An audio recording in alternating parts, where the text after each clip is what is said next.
नमस्कार दोस्तों, ये एजुटेरिया की वार्षिकी है सितंबर 2022 से सितंबर 2023 तक का।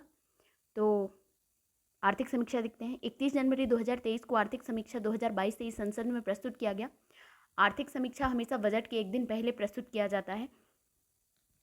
आर्थिक समीक्षा 22-23 वित्त मंत्रालय के मुख्य आर्थिक सलाहकार बी अनंत नागेश्वरन के मार्गदर्शन में आर्थिक कार्य विभाग के आर्थिक प्रभाग द्वारा तैयार किया गया। कौन थे? बी अनंत नागेश्वरन। नोट 1950-51 में भारत का पहला आर्थिक समीक्षा को पेश किया गया था। 50-51 में 1964 तक आर्थिक समीक्षा आम बजट के साथ साथ प्रस्तुत होता था। 1964 के बाद इसे आम बजट के एक दिन पूर्व पेश किया जाने लगा। ठीक है, 1964 के बाद आर्थिक समीक्षा 2022-23 के अनुसार क्या क्या अनुमान लगाए गए हैं। जीडीपी में वृद्धि, राजकोषीय घाटे का अनुमान क्या है। 2021-22 का अंतिम अनुमान जो है जीडीपी में वृद्धि 8.7% है और राजकोषीय घाटा जो है वो 6.7% है। 2022-23 का पहला अग्रिम अनुमान जो लगाया गया वो 7.0% है और 6.4% राजकोषीय घाटे के लिए है। 23-24 में अनुमानित जो है वो 6 से 6.8% की वृद्धि होने का अनुमान है जीडीपी में। ठीक है, इसके बाद देख लेते हैं इसको। इसमें क्या है, देखिए भारतीय अर्थव्यवस्था पर एक नज़र है। इसमें जीडीपी वृद्धि दर तो 19-20 में कितना था, 3.7% का था।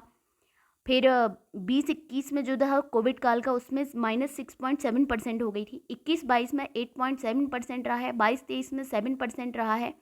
अब 23-24 में जो अनुमान लगाया गया है अग्रिम अनुमान, वो 6 से 6.8% लगाया गया है। ठीक है, विदेशी मुद्रा भंडार देख लेते हैं। तो 19-20 में 478 था और 20-21 में 577। 21-22 में जो था वो 600 से अबव हो गया, 607 हो गया। और 22-23 में जो है वो 563 है विदेशी मुद्रा भंडार, मार्च के अंत तक जो आया है। ठीक है, आकलन। राजकोषीय घाटा जो है वो क्या है, जीडीपी का प्रतिशत जो बताना है। तो इसमें 4.7% है जीडीपी का राजकोषीय घाटा। और 19-20 में इसमें 20, अच्छा मैन देख लेते हैं। 21-22 में 6.7% रहा है राजकोषीय घाटा और 22-23 में जो है वो 6.4% है। यहाँ मुद्रास्फीति देख लेते हैं। तो मुद्रास्फीति में 22-23 में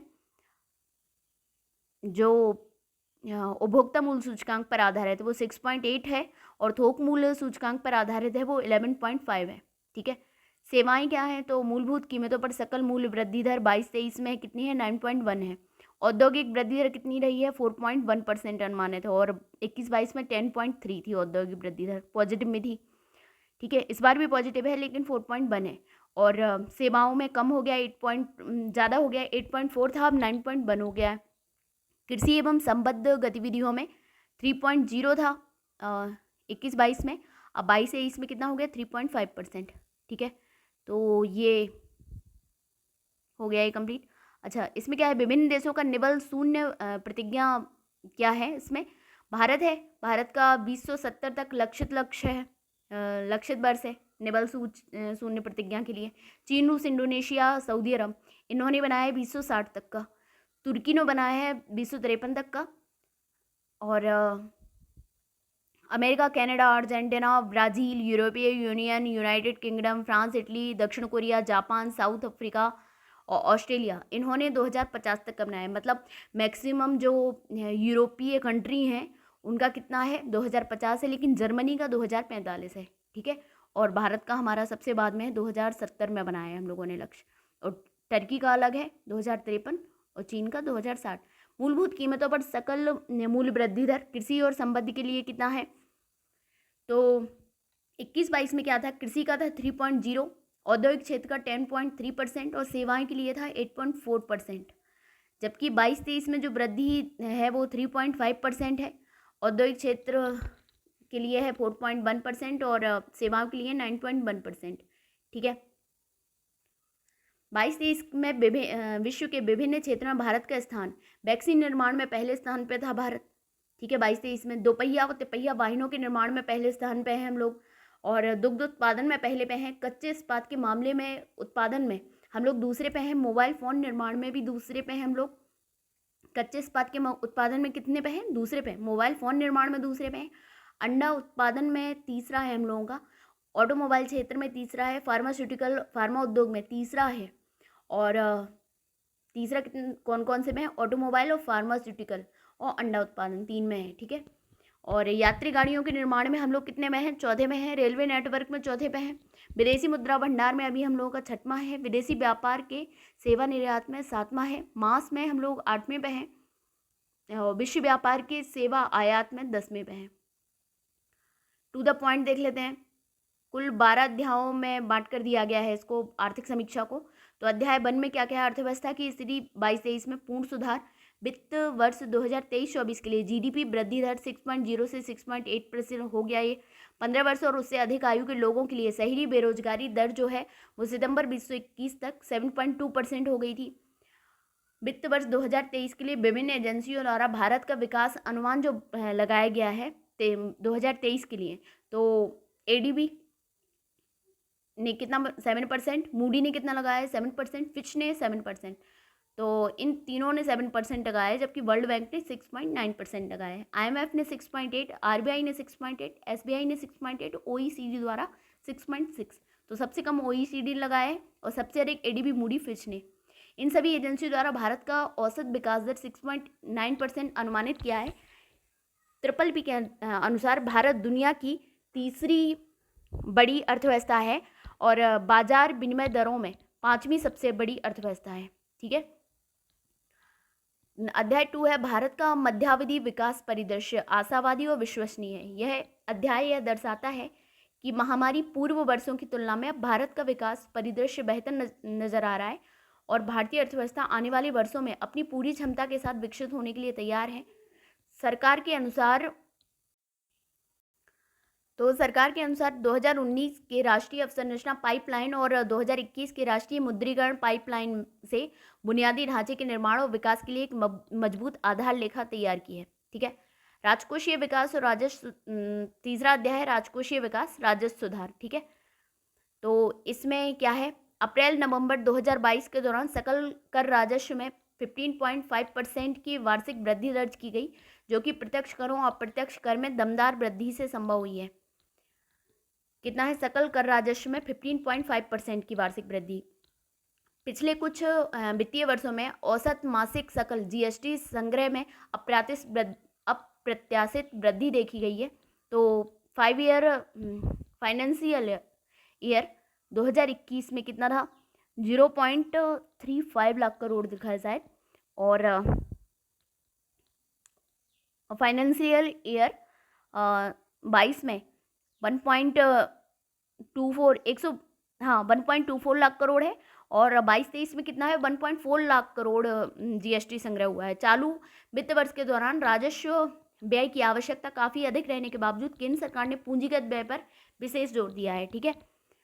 सरकार की पूंजीगत व्यय आधारित विकास रणनीति में भारत में विकास दर और ब्याज दर के बीच के अंतर को धनात्मक रखने में मदद मिलेगी, और जिससे आने वाले वर्षों में ऋण जीडीपी अनुपात को एक दायरे में रखना संभव हो जाएगा। अध्याय 4 क्या है? मौद्रिक प्रबंधन और वित्तीय मध्यस्थता एक अच्छा वर्ष। इसमें क्या है? आरबीआई ने पॉलिसी रेपो रेट में संचयी तौर पर 225 आधार अंकों की वृद्धि की है। सकल गैर निष्पादित संपत्ति अनुपात जीएनपीए घटकर पिछले 7 वर्षों के निचले स्तर 5% तक पर पहुंचा है। ठीक है। जीएनपीए कितना? 7 वर्षों के निचले स्तर पर कितना? 5% पर पहुंचा है। भारत ने वित्त वर्ष 2023 में घरेलू शेयर बाजार प्रदर्शन में अपने समकक्षों को पीछे छोड़ा है, घरेलू शेयर बाजार प्रदर्शन में। और इसके बाद क्या है? अध्याय 5 है कीमतें और मुद्रास्फीति। इसमें क्या है? भारत में खुदरा महंगाई दर अप्रैल 2022 में बढ़कर 7.8% के शिखर पर पहुंच गई, लेकिन इसके बावजूद पूरी दुनिया में न्यूनतम में से एक रही हो। सरकार ने घरेलू आपूर्ति सुनिश्चित करने और महंगाई रोकने के लिए बहुआयामी रणनीति अपनाई। क्या क्या था? प्रमुख कच्चे माल फेरोनिकल, कोकिंग कोल इत्यादि पर आयात शुल्क को घटाकर शून्य कर दिया।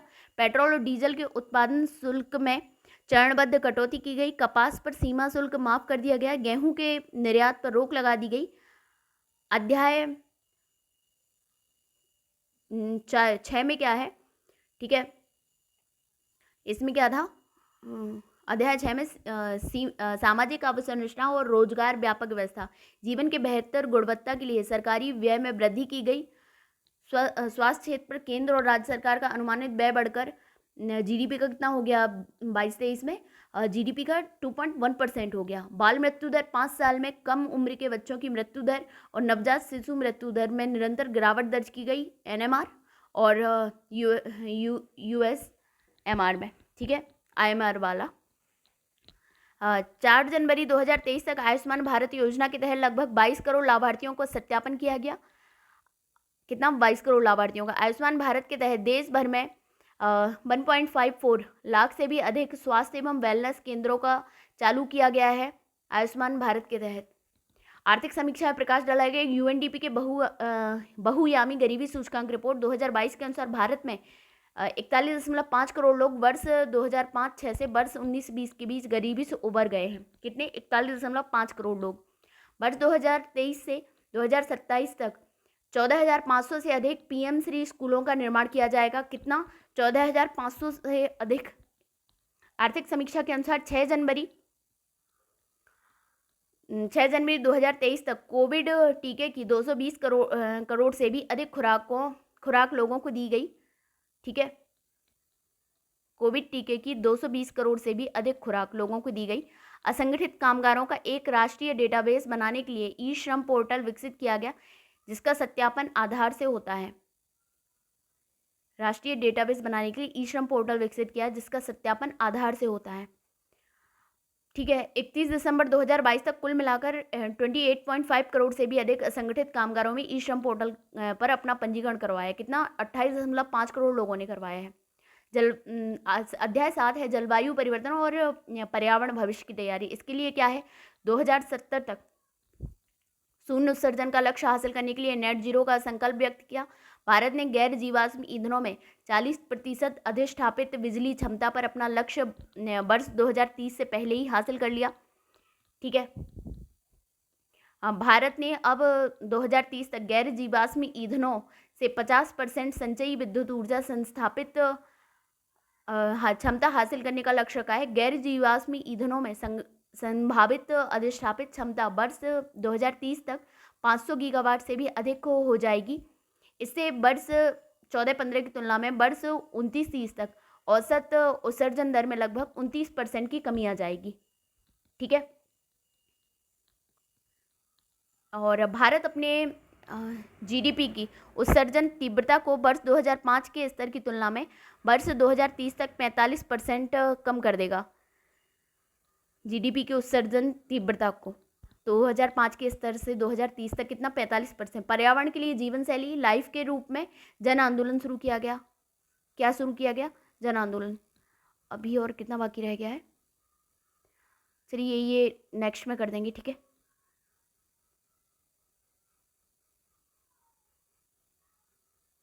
ये या फिर कंप्लीट कर लेते हैं, कोई नहीं। तो इसके बाद अर्थव्यवस्था में कार्बन तीव्रता कम करने के लिए ध्यान में रखते हुए सॉवरेन ग्रीन बॉन्ड फ्रेमवर्क नवंबर 2022 में जारी किया गया था। किस चीज़ के लिए? कार्बन तीव्रता कम करने के लिए सॉवरेन ग्रीन बॉन्ड फ्रेमवर्क। ठीक है, सॉवरेन ग्रीन बॉन्ड को जारी करने की घोषणा केंद्रीय बजट 2022-23 में की गई थी। इसे जारी करने में इसके सत्यापन करने के लिए एक ग्रीन फाइनेंसिंग वर्किंग कमेटी का भी गठन किया गया। वर्ष 2047 तक भारत को ऊर्जा स्वतंत्र राष्ट्र बनाने के लिए राष्ट्रीय हरित हाइड्रोजन मिशन शुरू किया गया है। ऊर्जा स्वतंत्र 2047 तक राष्ट्रीय हरित हाइड्रोजन मिशन द्वारा वर्ष 2030 तक कम से कम 5 MMT मिलियन मीट्रिक टन की वार्षिक हरित हाइड्रोजन उत्पादन क्षमता विकसित कर ली जाएगी। कितनी? 5 मिलियन मीट्रिक टन की। राष्ट्रीय हरित हाइड्रोजन मिशन के तहत वर्ष 2030 तक जीवाश्म ईंधन के आयात में 1 लाख करोड़ रुपए से भी अधिक की संचयी कटौती की जाएगी और वर्ष 2030 तक नवीकरणीय ऊर्जा क्षमता में लगभग 125 गीगावाट की वृद्धि की जाएगी और ग्रीन हाउस गैस में के उत्सर्जन में लगभग 50 MMT की कमी की जाएगी। अक्टूबर 2022 तक राष्ट्रीय सौर मिशन के तहत 61.6 गीगावाट सौर ऊर्जा क्षमता अधिष्ठापित किया जा चुका है। जलवायु परिवर्तन के लिए 12 उत्कृष्टता केंद्र बनाए गए, जिन्हें मजबूत किया जा रहा है। सतत कृषि के लिए राष्ट्रीय मिशन क्या है? जैविक खेती के तहत 0.15 लाख हेक्टेयर, सूक्ष्म सिंचाई के तहत 10 लाख हेक्टेयर को कवर करने का प्रमुख लक्ष्य है। 26 अगस्त 2022 को भारत सरकार ने जलवायु परिवर्तन पर संयुक्त राष्ट्र फ्रेमवर्क कन्वेंशन सूचित करने के लिए भारत में अद्यतन राष्ट्रीय स्तर पर निर्धारित योगदान एनडीसी प्रस्तुत किया है। भारत ने अपना एनडीसी अक्टूबर 2015 में UNFCCC को प्रस्तुत किया था, 1 अक्टूबर से, ठीक है, जिसमें 8 लक्ष्य शामिल थे। आर्थिक सर्वेक्षण के अनुसार क्या है, हाँ, आर्थिक सर्वेक्षण के अनुसार भारत में वन और वृक्षों के आवरण का कार्बन स्टॉक लगभग 7204 मिलियन टन है, जहां अरुणाचल प्रदेश में सबसे ज़्यादा कार्बन स्टॉक 1024 मिलियन टन है। इसके बाद मध्य प्रदेश में 609 मिलियन टन का स्थान है और टोटल कितना है, 7204 मिलियन टन है, ठीक है।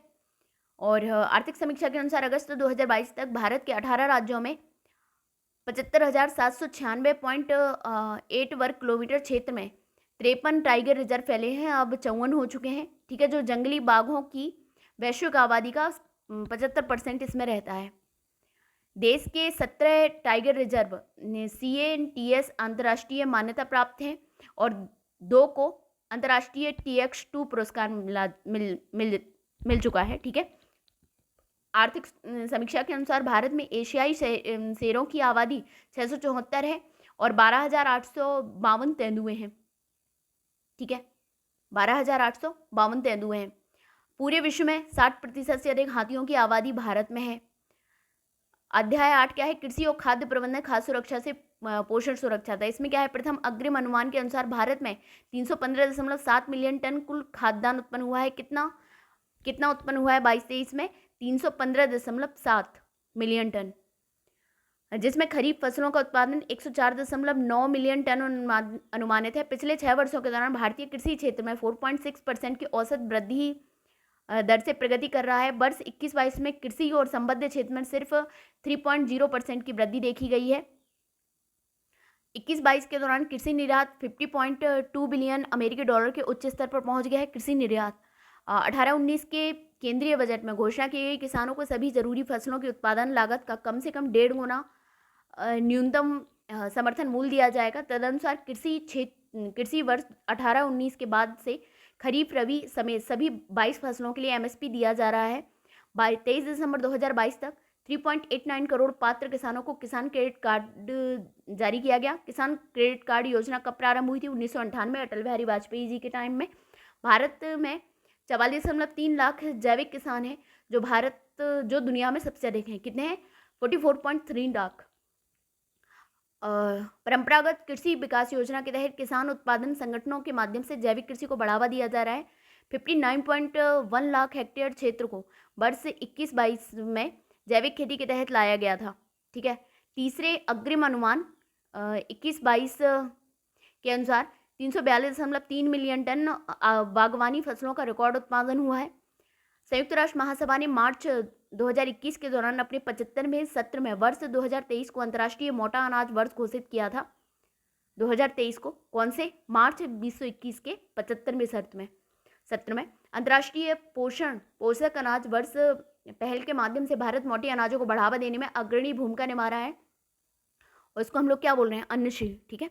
वर्ष 2021-22 के चौथे अग्रिम अनुमान के अनुसार भारत में 50.9 मिलियन टन से अधिक मोटे अनाज का उत्पादन किया, जो एशिया के 80% और वैश्विक उत्पादन का 20% है। सहकार से समृद्धि विजन को साकार करने के लिए जुलाई 2021 में सहकारिता मंत्रालय की स्थापना की है। कब स्थापित हुआ था सहकारिता मंत्रालय? ये जुलाई 2021 में। 21-22 के दौरान कृषि खाद्य निर्यात का मूल्य भारत के कुल निर्यात का कितना है? 10.9% है।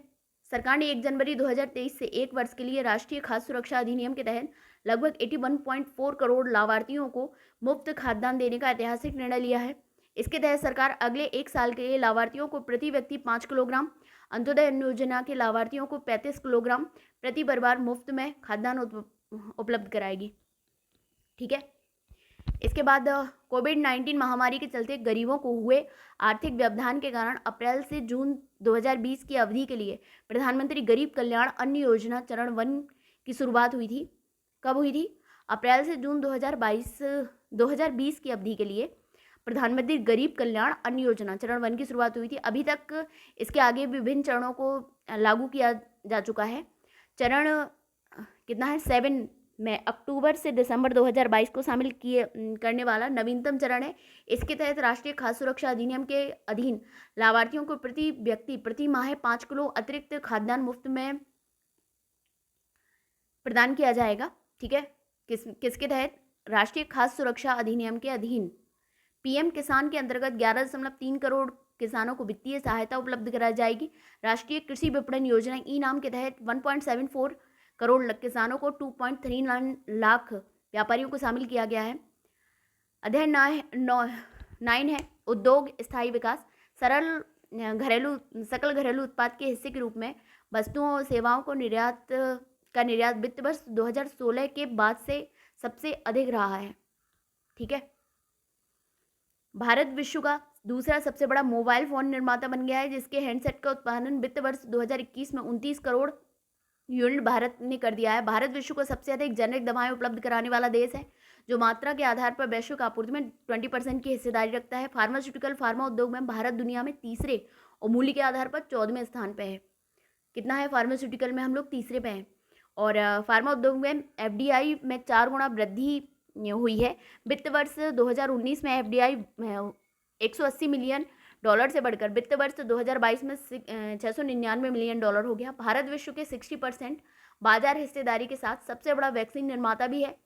भारत का लक्ष्य 2025 तक 1 ट्रिलियन अमेरिकी डॉलर की डिजिटल अर्थव्यवस्था बनना है। ठीक है, इलेक्ट्रॉनिक्स के निर्यात में वित्त वर्ष 2019 में 4.4 बिलियन डॉलर से वित्त वर्ष 2022 में 11.6 बिलियन तक लगभग 3 गुना वृद्धि हुई है। किसमें? इलेक्ट्रॉनिक्स निर्यात में 3 गुना वृद्धि हुई है। वित्त वर्ष 2022-23 के लिए कोयला उत्पादन बढ़कर 911 मिलियन टन होने का अनुमान है, जो पिछले वर्ष की तुलना में 17% अधिक है। वैश्विक मूल्य श्रृंखला में भारत के समेकन को और बढ़ाने के लिए मेक इन इंडिया 2.0 की शुरुआत की गई है। यह 27 क्षेत्रों पर ध्यान केंद्रित कर रहा है, जिसमें 15 विनिर्माण क्षेत्र और 12 सेवा क्षेत्र हैं। मेक इन इंडिया 2.0 27 क्षेत्रों के साथ साथ 24 उप क्षेत्रों के विकास को भी बढ़ावा देने का प्रयास कर रहा है। मेक इन इंडिया कार्यक्रम के उद्देश्यों के अनुसरण में और आत्मनिर्भरता हासिल करने की दृष्टि से सरकार ने पीएलआई योजना शुरू की है। कौन सी? पीएलआई। किसके लिए? मेक इन इंडिया कार्यक्रम के लिए। भारत को वैश्विक आपूर्ति श्रृंखलाओं में शामिल करने के लिए पीएलआई योजनाएं अगले 5 वर्षों में अनुमानित 4 लाख करोड़ पूंजीगत व्यय के साथ 24 श्रेणियों में शुरू की गई है। वित्त वर्ष 2022 में पीएलआई योजनाओं के अंतर्गत 47,500 करोड़ रुपए का निवेश देखा गया है। अध्याय 10 कौन सा है? सेवाएं हैं, शक्ति का स्रोत। सेवा क्षेत्र में 9.1% की दर से बढ़ने का अनुमान है, जबकि जो 2022 में था वो कितना था? 21-22 में वो 8% कुछ करके था। वित्त वर्ष 21-22 में भारत का सेवा निर्यात जो था वो 254.5 बिलियन अमेरिकी डॉलर रहा। वित्तीय सेवाओं को परिवर्तित करने के लिए 75 डिजिटल बैंकिंग इकाइयों की घोषणा की गई है। विश्व निवेश रिपोर्ट 2022 के अनुसार प्रत्यक्ष विदेशी निवेश सेवा क्षेत्र की सूची में भारत 7वां सबसे बड़ा प्राप्तकर्ता के रूप में दर्शाया गया है। कौन सा है? 7वां है विश्व निवेश रिपोर्ट के अनुसार। बीमा कंपनियों में एफडीआई की सीमा जो 49% है, अब कितनी कर दी गई है? 74% कर दी गई है। भारतीय बीमा बाजार दुनिया में 10वां सबसे बड़ा है। 11वां है अध्याय वैदेशिक क्षेत्र सतर्क को आशावान। इसमें क्या है? व्यापार निर्यात जो है 332.8 बिलियन डॉलर रहा है। अप्रैल दिसंबर 2022 के दौरान व्यापार आयात जो है 551.7 बिलियन डॉलर रहा है। भारत ने अब तक 13 मुक्त व्यापार समझौते किए हैं। इस सूची में सबसे नया जो अभी मुक्त व्यापार समझौता किया है वो हम लोगों ने ऑस्ट्रेलिया के साथ किया है। भारत ऑस्ट्रेलिया आर्थिक सहयोग और व्यापार समझौता ECTA, जिस पर 2 अप्रैल 2022 को हस्ताक्षर किए हैं, यह 29 दिसंबर 2022 को प्रभावी हुआ था। ठीक है, इससे पहले भारत UAE व्यापक आर्थिक साझेदारी समझौता CEPA, जिस पर 18 फरवरी 2022 को हस्ताक्षर किए थे और आधिकारिक तौर पर 1 मई 2022 को प्रभावी हुआ था। आसियान सदस्यों और 6 अन्य WTO सदस्यों के बीच क्षेत्रीय व्यापक भागीदारी समझौता RCEP 15 नवंबर 2020 को हस्ताक्षर तो 1 जनवरी 2022 से प्रभावी हुआ। कृषि उत्पादों के परिवहन में किसानों की सहायता करने के लिए अगस्त 2020 में कृषि उड़ान योजना शुरू की गई। कब? अगस्त 2020 में। कृषि उड़ान 2.0 को अक्टूबर 2021 में मौजूद प्रावधानों को बढ़ाते हुए प्रारंभ किया गया। अप्रैल से दिसंबर 2022 की अवधि के लिए चालू खाता घाटा स्कैड जो है जीडीपी का 3.3% दर्ज किया गया। और अप्रैल से सितंबर 2022 की अवधि के लिए चालू खाता शेष जो है कैव जो है तो वो जीडीपी का 4.4% दर्ज किया गया। तो कैड जो है वो 3.3% रहा और कैब जो है वो 4.4% दर्ज किया गया। ठीक है। दिसंबर 2022 के अंत तक भारत का विदेशी मुद्रा भंडार जो था दिसंबर 2022 के अंत तक वो 562.7 बिलियन डॉलर रहा। नवंबर 2022 तक भारत दुनिया का छठा सबसे बड़ा विदेशी मुद्रा भंडार धारक था। सितंबर 2022 के अंत तक भारत का विदेशी ऋण जो है 610.5 बिलियन अमेरिकी डॉलर रहा। अब क्या है, अध्याय 12 है भौतिक और डिजिटल अवसंरचना। राष्ट्रीय अवसंरचना पाइपलाइन निप के तहत कुल 141.4 लाख करोड़ रुपए की 89,151 परियोजनाओं का कार्यान्वयन विभिन्न चरणों है। राष्ट्रीय अवसंरचना पाइपलाइन की शुरुआत जो है वित्त वर्ष 2019-20 में अगले 5 वर्षों वित्त वर्ष 2024-25 के लिए की गई थी। अगस्त 2021 में शुरू हुए राष्ट्रीय मुद्रीकरण पाइपलाइन एनएमपी वो निप था, ये क्या है एनएमपी। ठीक है। 9 लाख करोड़ रुपए की निवेश क्षमता के साथ कर रही है। राष्ट्रीय मुद्रीकरण पाइपलाइन की शुरुआत 23 अगस्त 2021 को की गई। वित्त वर्ष 2022 के दौरान 0.9 लाख रुपए का मुद्रीकरण लक्ष्य हासिल किया गया। वित्त वर्ष 2023 के लिए 1.6 लाख करोड़ रुपए के मुद्रीकरण का लक्ष्य रखा गया है। 30 सितंबर 2022 तक सरकार ने 16 राज्यों में 59 सोलर पार्कों के विकास को मंजूरी दी है। कितने? 16 राज्यों में कितने? 59 सोलर पार्कों की, और जिसकी कुल लक्ष्य क्षमता जो है वो 40 गीगावाट है। वित्त वर्ष 21-22 के दौरान 17.2 लाख गीगावाट विद्युत का उत्पादन हुआ। कुल विद्युत उत्पादन में सबसे बड़ा हिस्सा जो है वो थर्मल का है, कितना? 59.1% है। फिर दूसरा जो है वो अक्षय ऊर्जा का है, 27.5% है। कितना है थर्मल का? 59.1%। और अक्षय ऊर्जा का कितना है? 27.5%। और तृतीय जो है सबसे बड़ा हिस्सा वो हाइड्रो का है, 11.7%। ठीक है। तो 59, 27, 11। वित्त वर्ष 2022 के दौरान 10,457 किलोमीटर राष्ट्रीय राजमार्ग सड़कों का विनिर्माण किया गया। कितना? वित्त वर्ष 2022 में 10,457। और वित्त वर्ष 2023 में अक्टूबर 2022 तक 40,160 किलोमीटर राष्ट्रीय राजमार्ग सड़कों का निर्माण किया जा चुका है। भारत में जलमार्गों की कुल नौगम्य लंबाई जो है वो कितनी है? जलमार्गों की 14,850 किलोमीटर है। ठीक है। राष्ट्रीय जलमार्गों की सबसे ज़्यादा लंबाई पश्चिम बंगाल में है। हाल ही में 106 नए जलमार्गों को राष्ट्रीय जलमार्ग घोषित किया गया, जिससे देश में अब वाटरवेज की कुल संख्या कितनी हो गई है? 111 हो गई है। ठीक है। और सबसे ज़्यादा जलमार्गों की लंबाई कितनी है? सबसे ज़्यादा लंबाई पश्चिम बंगाल में। 100 साल पुराने अधिनियम के स्थान पर अंतर्देशीय पोत अधिनियम 2021 लागू किया गया है, ताकि अंतर्देशीय जल परिवहन को बढ़ावा देने के साथ पत्तनों की निर्बाध आवाजाही सुनिश्चित की जा सके। 68,031 वर्ग मार्ग किलोमीटर से अधिक लंबाई के साथ भारतीय रेलवे विश्व का चौथा सबसे बड़ा नेटवर्क है। 2019-22 के दौरान यूपीआई आधारित लेन देन के लिए मूल्य के संदर्भ में 121% की वृद्धि और मात्रा के संदर्भ में 115% की वृद्धि देखी गई। नवंबर 2022 तक भारत में कुल टेलीफोन उपभोक्ताओं की जो संख्या है 117 करोड़ से है, जिसमें 44.3% उपभोक्ता ग्रामीण क्षेत्रों से है। नवंबर 2022 तक कुल टेलीफोन उपभोक्ताओं में से 97% मोबाइल फ़ोन द्वारा जुड़े हुए हैं। भारत में कुल टेली घनत्व 84.9% है। कितना है टेली घनत्व? 84.9%, जिसमें दिल्ली में सबसे ज़्यादा है कितना? 270%, और बिहार में सबसे कम 55.4%। 2015 से 2021 के दौरान ग्रामीण इंटरनेट उपभोक्ताओं की संख्या में 200% की वृद्धि हुई है। जून 2022 की स्थिति के अनुसार लगभग 84 करोड़ ग्राहकों के पास इंटरनेट कनेक्शन है। ठीक है। अब कुछ आंकड़े हैं वो भी देख लेते हैं इसी में। कुल प्रजनन दर है, तो उसमें जो ये NFHS की 5 की अनुसार जो रिपोर्ट आई है उसके अनुसार क्या है? कुल प्रजनन दर 2.0 है। शिशु मृत्यु दर कितनी है? 35.2 है। IMR जो है। मातृ मृत्यु दर इसमें नहीं दिया गया है। और नमूना पंजीकरण प्रणाली के अनुसार 97 दी गई है मातृ मृत्यु दर। नवजात मृत्यु दर है वो 24.9% है। 5 वर्ष से कम आयु के बच्चों को मृत्यु दर है U5MR 41.9%। तो कुल प्रजनन दर 2 है 2.0। शिशु मृत्यु दर है 35.2, नवजात मृत्यु दर है 24.9 और 5 वर्ष से कम आयु के बच्चों की मृत्यु दर जो है वो 41.9 है। ठीक है, नमूना पंजीकरण के अनुसार क्या है, 2.0 ही है प्रजनन दर। शिशु मृत्यु दर 28 है, जबकि NFHS के अनुसार कितनी है 35.2 और मातृ मृत्यु दर 97 है और नवजात मृत्यु दर 20 है और 5 वर्ष से कम आयु के बच्चों की मृत्यु दर कितनी है 32। विश्व बैंक के अनुसार वर्ष 2022 में शीर्ष धन प्रेषण प्राप्तकर्ता देश कौन है, भारत है नंबर 1 पे, फिर दूसरा मैक्सिको है, फिर तीसरा चीन है। तो भारत का कितना है 100 बिलियन अमेरिकी डॉलर है, मैक्सिको का 60 बिलियन अमेरिकी डॉलर है और चीन का है 51 बिलियन अमेरिकी डॉलर है। वित्त वर्ष 22-23 में भारत में टॉप 3 निवेश करने वाले देश कौन कौन है FDI, सबसे पहले है सिंगापुर है, फिर मॉरिशस है, फिर UAE है। सिंगापुर, मॉरिशस, फिर UAE। भारत में टॉप 3 FDI को आकर्षित करने वाले क्षेत्र कौन कौन है जहाँ पे FDI आकर्षित किया गया है, तो कंप्यूटर सॉफ्टवेयर हार्डवेयर नंबर 1 पे है, फिर दूसरा सेवाएं है और तीसरा व्यापार है।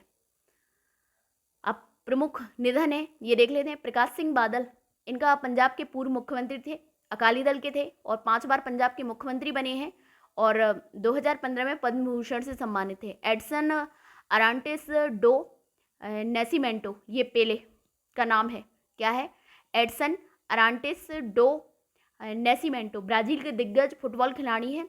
1958, 1962 और 1970 में ब्राज़ील को विश्व कप जिताने में प्रमुख भूमिका रही। कब कब, 58, 62 और 70 में। ठीक है, अब इसके बाद ये तो इम्पोर्टेंट थे, अब इसके बाद देख लेते हैं हीथ स्ट्रीक, ये जिम्बाब्वे के पूर्व क्रिकेटर हैं, इनका भी निधन हो गया है। CR राव, ये हमारे इंडिया के हैं, भारतीय अमेरिकी गणितज्ञ हैं और सांख्यिकीविद हैं। बिंदेश्वरी पाठक, ये सामाजिक कार्यकर्ता हैं, टॉयलेट मैन ऑफ इंडिया के नाम से मशहूर हैं। कौन, बिंदेश्वरी पाठक। ब्रे वाइट, ये WWE के सुपरस्टार हैं, ब्रे वाइट। ओमान चांडी, ये केरल के पूर्व मुख्यमंत्री हैं। गुफी पेंटल, महाभारत के सुकनी मामा के किरदार के रूप में पहचाने जाने वाले हैं। इम्तियाज़ अहमद, JNU के पूर्व प्रोफेसर और समाजशास्त्री हैं इम्तियाज़ अहमद। ग्लेंडा जैक्सन, ये ब्रिटिश सांसद और पूर्व अभिनेत्री हैं।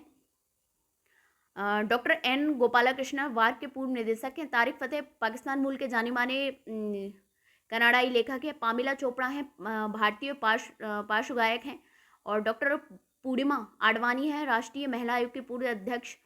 शरद यादव 7 बार लोकसभा सदस्य हुए हैं। सलीम दुर्रानी, ये पूर्व भारतीय क्रिकेटर हैं। और अमाऊ हाजी, दुनिया के सबसे गंदे आदमी ईरान के हैं, अमाऊ हाजी।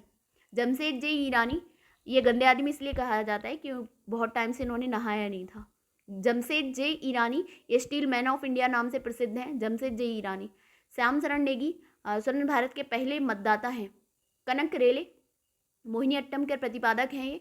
और ललिता लाजमी, प्रसिद्ध चित्रकार हैं। जावेद खान अमरोही, प्रसिद्ध अभिनेता हैं। साबिर अली, भारत के आयरन मैन नाम से प्रसिद्ध हैं। कौन, भारत साबिर अली। और इसके अलावा एक और थे, स्टील मैन ऑफ इंडिया, ये जमशेद जे ईरानी थे और आयरन मैन जो है भारत के साबिर अली हैं। रहमान राही, कश्मीर के पहले ज्ञानपीठ पुरस्कार विजेता हैं। कौन, रहमान राही। सतीश कौशिक, प्रसिद्ध अभिनेता है। मीर बरकत अली खान, हैदराबाद के अंतिम निज़ाम हैं। कौन, मीर बरकत अली खान, इनका भी निधन हो गया। नीलमणि फूकन, असमिया भाषा के लिए 56वां ज्ञानपीठ पुरस्कार इन्हें मिला है, 2021 के प्राप्त करता है। डॉक्टर बालकृष्ण विठलदास दोषी, ये प्रसिद्ध वास्तुकार और 2021 में रॉयल गोल्ड मेडल से सम्मानित है। परवेज मुशर्रफ, पाकिस्तान के पूर्व राष्ट्रपति है ये। तो ये कंप्लीट हो गया है ये, ठीक है।